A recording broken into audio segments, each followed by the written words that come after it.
हम लोग तर्क संग्रह का विचार कर रहे हैं। तर्क संग्रह में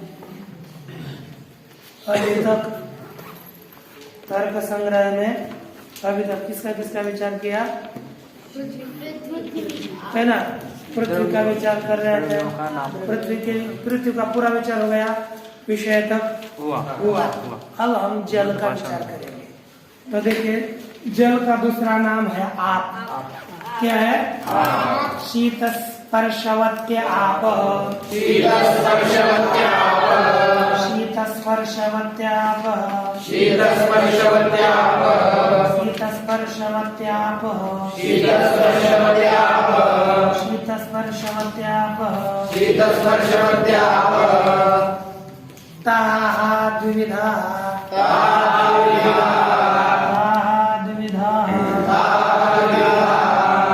नित्या अनित्या च। नित्या अनित्या च। ताः द्विविधा। नित्या अनित्या च। नित्या अनित्या च। नित्या अनित्या च। नित्या अनित्या च। ताः द्विविधा। नित्या अनित्या च। नित्या अनित्या च। नित्या परमाणु रूपा। नित्या परमाणु रूपा। नित्या परमाणु रूपा। नित्या परमाणु रूपा। अनित्या कार्य रूपा। अनित्या कार्य रूपा। अनित्या कार्य रूपा। अनित्या कार्य रूपा। अनित्या कार्य रूपा। अनित्या कार्य रूपा। पुनस्त्रिविधा। पुनस्त्रिविधा। पुनस्त्रिविधा। पुनस्त्रिविधा। पुनस्त्रिविधा। पुनस्त्रिविधा। पुनस्त्रिविधा। पुनस्त्रिविधा। शरीरम। शरीरेंद्रिय विषय भेदा। शरीरेंद्रिय विषय भेदा। शरीरेंद्रिय विषय भेदा। शरीरेंद्रिय विषय भेदा। शरीरेंद्रिय विषय भेदा। शरीरेंद्रिय विषय भेदा। शरीरेंद्रिय विषय भेदा। शरीरेंद्रिय विषय भेदा। शरीरेंद्रिय विषय भेदा। शरीरेंद्रिय विषय भेदा। शरीरेंद्रिय विषय भेदा। शरीरेंद्रिय विषय भेदा। शरीरेंद्रिय विषय भेदा। शरीरेंद्रिय विषय भेदा। शरीरेंद्रिय विषय भेदा। शरीरं वरुणलोके। शरीरं वरुणलोके। शरीरं वरुणलोके। शरीरं वरुणलोके। शरीरं वरुणलोके। शरीरं वरुणलोके। शरीरं वरुणलोके। शरीरं वरुणलोके। इंद्रियं। इंद्रियं। इंद्रियं। इंद्रियं। रसग्राहकं। रसग्राहकं। रसनं। रसनं। जुवाग्रवर्ती। जुवाग्रवर्ती। जुवाग्रवर्ती। जुवाग्रवर्ती। विषयः। विषयः। विषयो। विषयो। विषयो। विषय ना? विषय सरित समुद्रादि। विषय सरित समुद्रादि। विषय सरित समुद्रादि। विषय सरित समुद्रादि। अब देखिए, ये है मूल। कंठ से चाहिए ना, तो आपको कंठ से अगर आप ऐसे सीधे बोल सकोगे। देखो, ये जल आप शब्द है, हमने पढ़ा है। आप शब्द नित्य बहुवचनांत है कि नहीं? हलंत स्त्रीलिंग में पढ़ा थी। आप, अपह, अद्भि, अद्भ्य, अद्भ्य, अपाम, अपसु, ये पार्श्व बन जाते हैं। उसमें यह आप प्रथमा का बहुवचन नित्य बहुवचन में चलता है, इसलिए विशेषण आए वो भी क्या होंगे? बहुवचन में रहेंगे। तो अर्थ क्या हो गया? शीत स्पर्शवत्य आप। क्या अर्थ हुआ? देखो, शीत स्पर्श वाला जल है। क्या अर्थ हुआ? शीत स्पर्श वाला जल है। क्या है? शीत स्पर्श वाला जल है। शीत स्पर्श वाला जल है। कैसा जल है? शीत स्पर्श वाला जल है। शीत स्पर्श वाला जल है। शीत स्पर्श वाला जल है। अब देखो, इतना अर्थ हो गया कि नहीं? ताः द्विविधा, अर्थात जल कैसा है? दो प्रकार का है। एक नित्य जल है और दूसरा अनित्य जल है। नित्य कौन सा आप है? परमाणु जल नित्य है और कार्य रूप जल अनित्य है। पुनः जल तीन प्रकार का है। शरीर इंद्रिय विषय भेद से। शरीर इंद्रिय विषय भेद से जल तीन प्रकार का है। एक शरीरम वरुण लोके, शरीर कहाँ है? यहाँ पर नहीं, जलीय शरीर यहाँ पर है ही नहीं। शरीर कहाँ है? वरुण लोक में। अब देखो जलीय शरीर और दूसरा यहाँ पर वरुण लोक में है, उसको जलीय शरीर होता है, जल का केवल। ये पार्थिव समझो, एक हम गंगा जी, नर्मदा जी, उनका शरीर ही समझो, है ना, वो भी शरीर ही है। लेकिन ये कहाँ प्रसिद्ध है? वरुण लोक। यहाँ प्रसिद्धि नहीं है, उधर प्रसिद्धि है ना। अच्छा, मेरी इंद्रिय शरीर यहाँ, जल का शरीर वरुण लोक में, और इंद्रिय कौन सा इसका कार्य? जीवन। रसनेन्द्रिय किसको ग्रहण करता है? रस को ग्रहण करता है। इंद्रियम रसग्राहकम रसनम, इंद्रिय कौन सा है? रस को ग्रहण करने वाला रसनेन्द्रिय। ये रसनेन्द्रिय यही जल का इंद्रिय है। और कहाँ रहता है? जीवाग्र, जीवा होती है ना अपनी, जीवा के आग्र भाग में रहता है। अर्थात अपने को तीखा है कि खारट है कि समझ में आता है तुझे? हाँ, मिर्च खाए लगने पर गोड़ लगती है ना, फिर तीखी पता है, क्या पता? ठीक है, जीवाग्र लगती है। और विषय, विषय क्या है? कौन है विषय? शरीर, नदिया विषय, समुद्र भी है विषय, ये जल का विषय है। इस तरह से ये जल के मूल का विचार किया। अब जल में पदकृत्य कुछ है ही नहीं, है कि नहीं? कि है ना? नहीं, वो है ना? जल का कोई नहीं पदकृत्य नहीं है। ये शीत तेज आदि शीत है। अब देखो ये हुआ, तो हम यहाँ पर शीत स्पर्श होती है ना, तो हम जल का लक्षण करेंगे, तो यहाँ पर इसके लक्षण में क्या करना पड़ता है? त्व प्रत्यय जोड़ना पड़ता है। क्या? तो देखिए, शीत स्पर्श, शीत स्पर्श, वत्वम, शीत स्पर्श वत्वम, जलस्य लक्षणम, शीत स्पर्श वत्वम, जलस्य लक्षणम, शीत स्पर्श वत्वम, जलस्य लक्षणम, शीत स्पर्श वत्वम, जलस्य लक्षणम, शीत स्पर्श वत्वम, जलस्य लक्षणम। अब जल का लक्षण हो गया, शीत स्पर्श वाला होना, ये किसका लक्षण है? जल का। अब यहाँ पर कोई बोलेगा महाराज इतना करो ना, स्पर्शवत करो। क्या करो? स्पर्शवत्वम। क्या करो? स्पर्शवत्वम। ये मूल पूरा लक्षण हो गया। लेकिन पहले एक लक्षण किया जल का। क्या किया? शीत स्पर्शवत्वम जलस्य लक्षणम। क्या लक्षण किया? अब ये छोड़ो, ये पूरा, लेकिन पूरा पहले सिद्धांत रूप से एक जन आया, वो बोलते महाराज जल का हम लक्षण करते, क्या करोगे? बोलते स्पर्शवत्वम जलस्य लक्षणम। क्या किया? पानी का स्पर्श होता है कि नहीं? होता है। तो स्पर्शवान पानी हो गया कि नहीं? तो स्पर्शवत्व पानी में रहा, तो स्पर्शवत्व पानी में रहने के कारण जल का लक्षण हो गया स्पर्शवत्वम। ये किसने कहा? सिद्धांत ने कहा। तब उसके पास पूर्व पक्ष आ गया, ओ महाशय आपने जो जल का लक्षण किया उसमें दोष है। कौन सा दोष है? अतिव्याप्ति है। कैसी अतिव्याप्ति है? वो बोलता देखो, स्पर्श तीनों में रहता है। किसे? चारों में, पृथ्वी, जल, तेज और वायु, इन चारों में स्पर्श रहता है।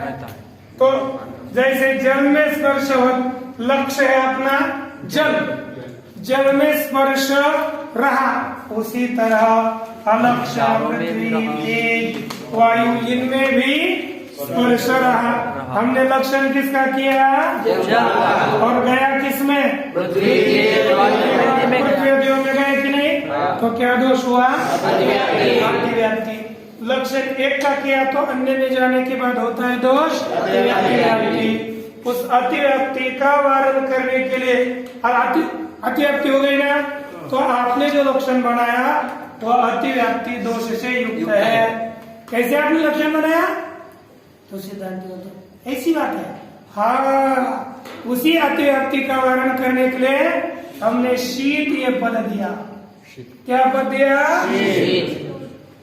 शीत स्पर्श वत्वम लक्षण किया। अब पृथ्वी तेज और वायु में अतिव्याप्ति नहीं होगी। आपको बताना पड़ेगा। अच्छा एक बताओ, पृथ्वी आदियों में फिर क्यों अतिव्याप्ति नहीं होगी?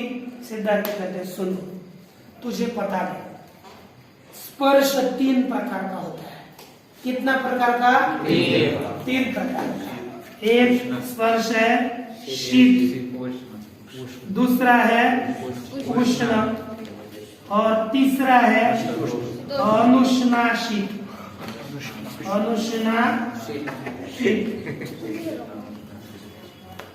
अब देखो, पहला स्पर्श है शीत, दूसरा है उष्ण और तीसरा है अनुष्णाशीत। हम शीत स्पर्श जल में रहता है, उष्ण स्पर्श तेज में रहता है अग्नि में, और न उष्ण और न शीत अनुष्णाशीत वो पृथ्वी में रहता है और वायु में। आप बोलोगे महाराज पृथ्वी कभी ठंडी लगती है, देखो नाक लगा कर नीचे, कैसा है? ठंड है कि नहीं? तो शीत है, तो यह अनुष्णाशीत कैसे? तो कहा अरे जल इत्यादियों का संपर्क होता है ना, उसके कारण वो शीत होता है ना। जब उष्ण हो गई तो धूप का संपर्क हो गया, इसलिए वो गर्म हो गई। लेकिन पृथ्वी ना गर्म है ना ठंडी है, ऐसा उसका स्पर्श है। वायु भी वैसा ही है ना। तो पानी तेरा रंग कैसा, वैसी स्थिति है, जिसमें मिला है वैसा, लेकिन जिसके साथ रहेगा वैसे ही बन जाता है। अर्थात अब ये शीत स्पर्श किसमें रहता है? जल में। किसमें रहता है? जल में रहता है। ठीक ना?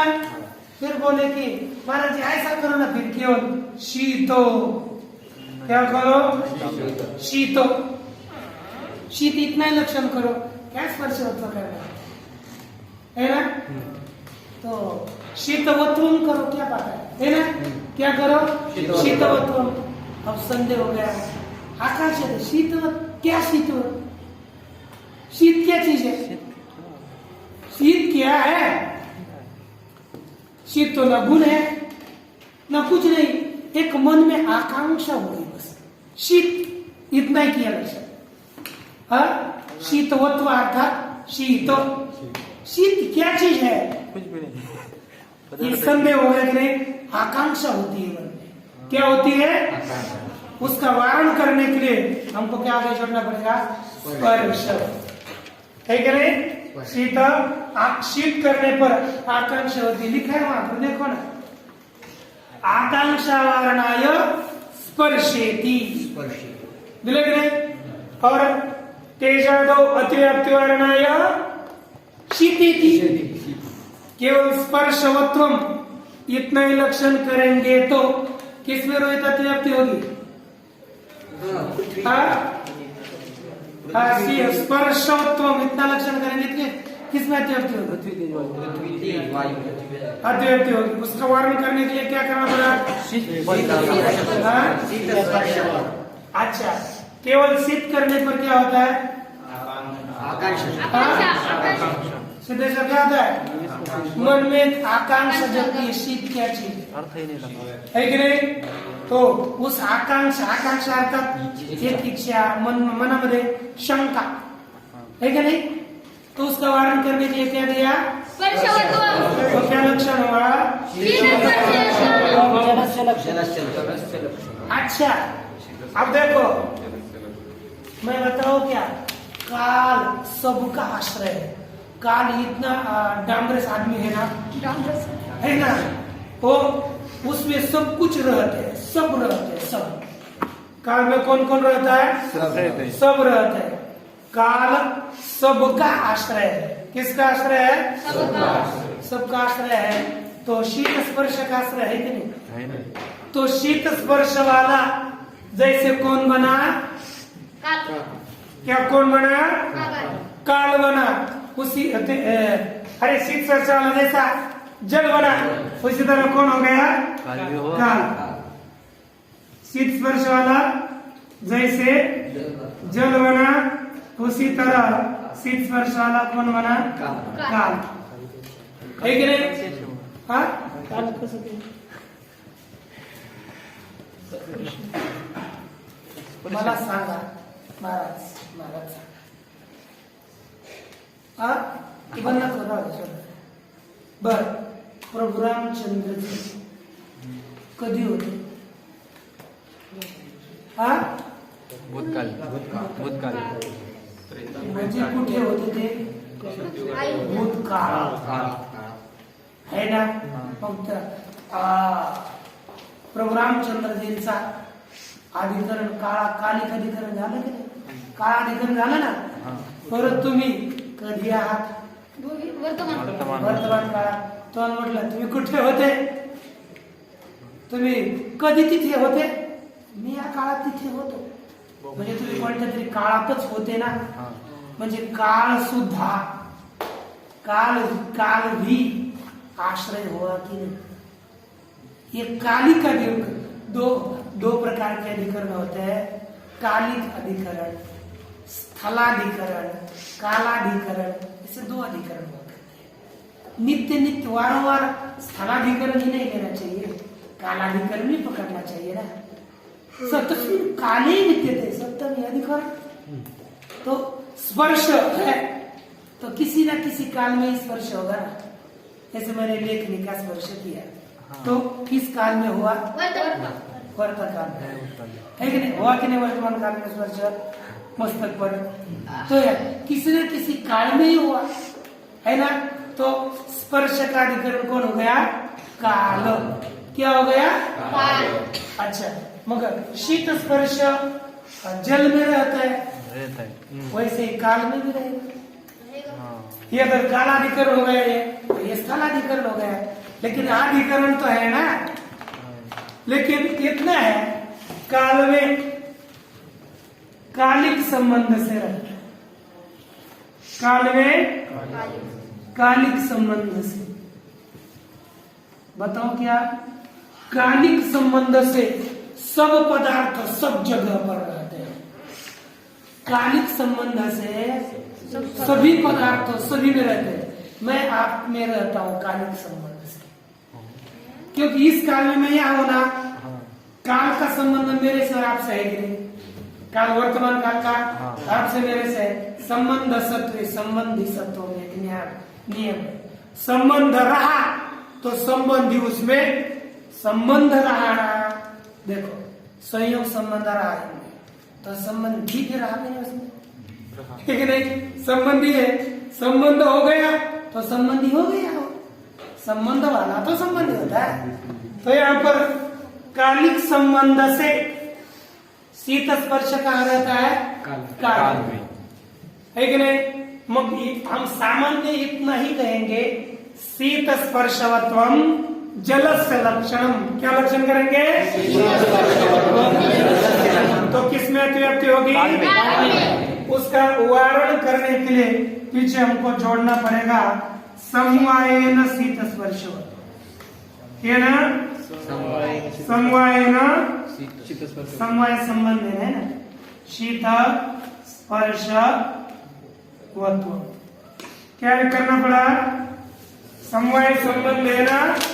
शीत स्पर्शवत्वम. बोलिए पुनः.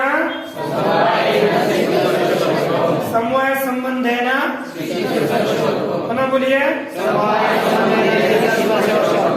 समवाय संबंधेन शीत स्पर्शवत्वम। अब बताओ ये गुण गुणी में किस संबंध से रहता है? समवाय संबंध। गुण गुणी में किस संबंध से रहता है? जो हम विशेष शब्द बताएंगे ना तुरंत टिक मार करना चाहिए दिमाग में, बाद में जाकर पढ़ने के लिए रहता है ना। अब ये शीत स्पर्श कौन है? गुण। तो गुण में किस संबंध से रहेगा? समवाय संबंध। किस संबंध से? गुण गुण में किस संबंध से रहता है? तो सिद्धेश्वर स्पर्श जल में किस संबंध से रहेगा? और काल में किस संबंध से? ये नीला सासर रहा है। अब देखो शीत स्पर्श शीत स्पर्श काल में किस संबंध से रहेगा? लेकिन हमारे लक्षण में किस संबंध से लेना है?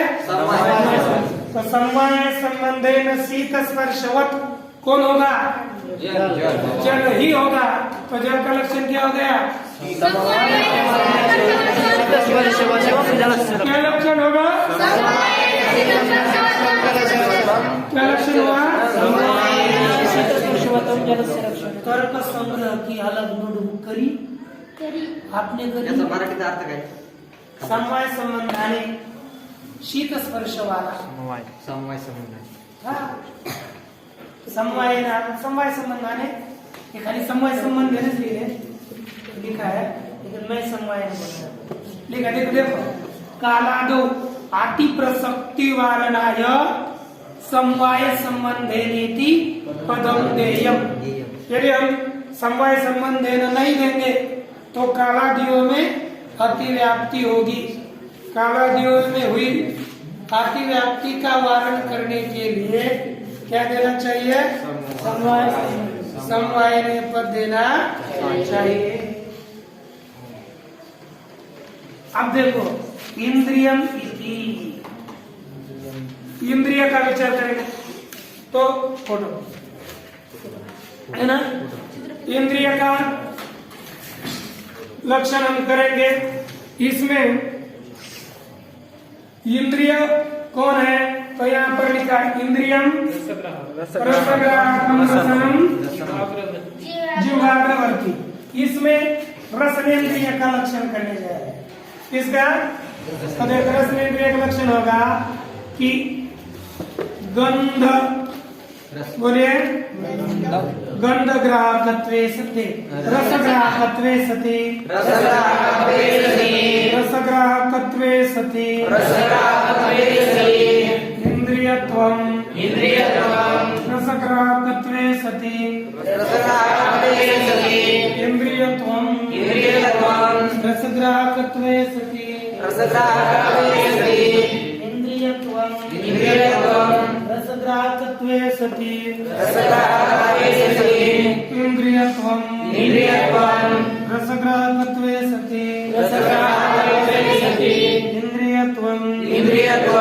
रसग्राहकत्वे सति, इंद्रियत्वम कस्य लक्षणम? रसनेन्द्रियस्य लक्षणम, रसनेन्द्रियस्य लक्षणम, रसनेन्द्रियस्य लक्षणम, रसग्राहकत्वे सति इंद्रियत्वम, रसनेन्द्रियस्य लक्षणम, रसग्राहकत्वे सति इंद्रियत्वम, रसनेन्द्रियस्य लक्षणम। अब देखिए जो रस का ग्रहण करता हुआ इंद्रिय है वही रसनेन्द्रिय है। यहाँ पर भी पूर्व की तरह पद कृत्य करेंगे तो यहाँ पर क्या किया? इंद्रियत्वम। क्या हुआ?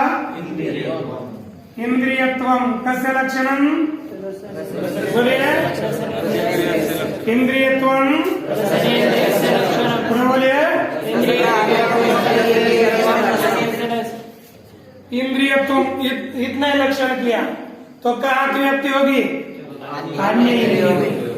अन्य इंद्रियों में भी इंद्रियत्व धर्म रहता है। इंद्रियत्व इतना लक्षण करेंगे तो अन्य इंद्रियों में अतिव्याप्ति होगी। उसका वारण करने के लिए क्या दिया? रसग्राहकत्व दिया। तो पूरा लक्षण क्या हुआ?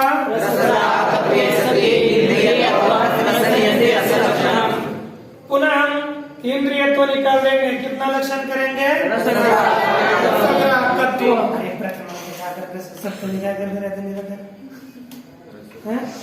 लक्षण नहीं आती क्या करेंगे? रसग्राहकत्व।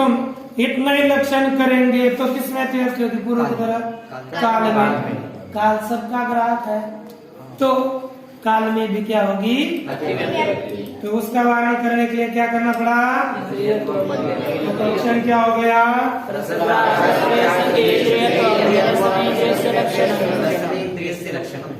अब जैसे मैं बताऊं क्या, जैसे ये काल में अतिव्याप्ति होती है ना, ये आपने देखा है, ये आदमी है, ये है ना, ये आदमी है, ऐसा नाक है ना,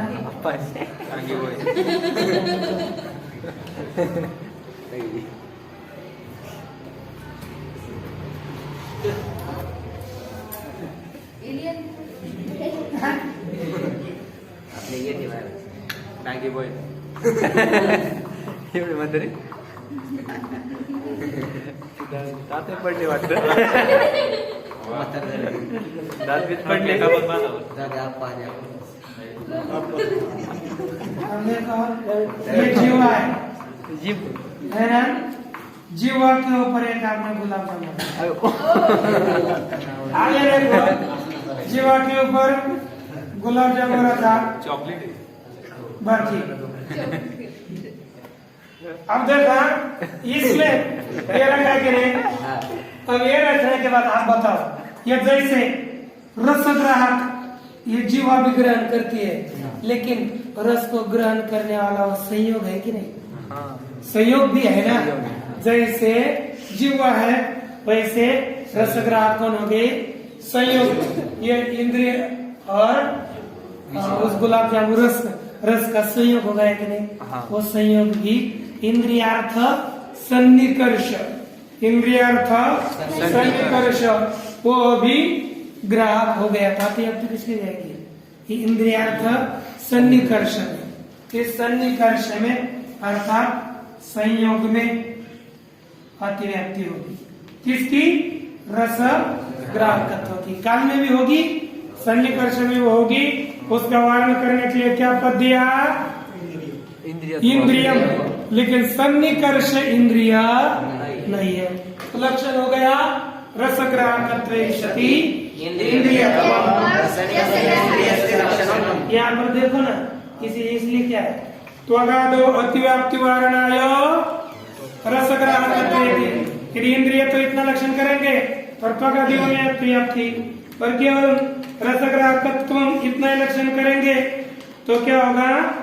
रसनेन्द्रिय और रस, रसनेन्द्रिय और रस, इनका जो संयोग उनमें अतिव्याप्ति होगी।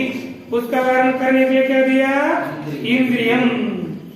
और आदि ना, सरित समुद्र आदि दिया ना, विषय सरित समुद्र आदि। आदि से क्या ले रहा है?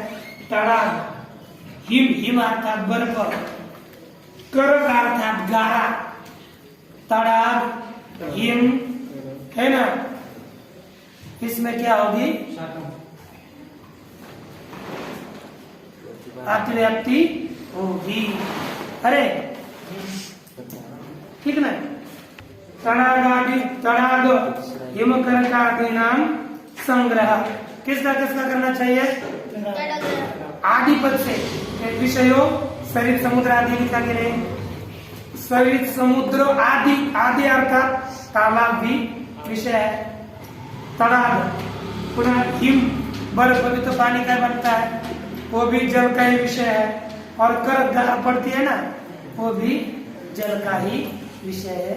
ये सभी विषय हुए, ये समझना चाहिए।